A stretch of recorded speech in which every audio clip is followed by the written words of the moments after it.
లగచర్ల దాడి కేసులో ప్రధాన నిందితుడిగా ఉన్న పట్నం నరేందర్ రెడ్డి బెయిల్ పిటిషన్పై విచారణ జరగనుంది. పిటిషన్ను వికారాబాద్ కోర్టు విచారించనున్న నేపథ్యంలో అటు కాంగ్రెస్ ఇటు బీఆర్ఎస్ శ్రేణుల్లో ఉత్కంఠ నెలకొంది.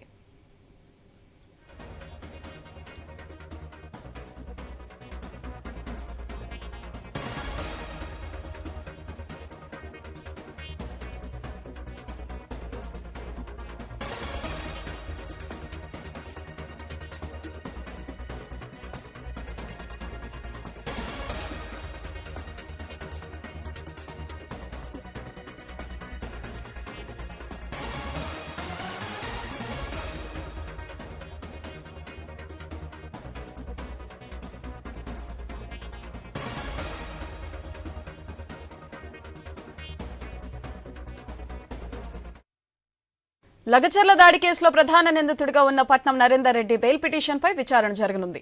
పిటిషన్ను వికారాబాద్ కోర్టు విచారించనున్న నేపథ్యంలో అటు కాంగ్రెస్ ఇటు బీఆర్ఎస్ శ్రేణుల్లో ఉత్కంఠ నెలకొంది.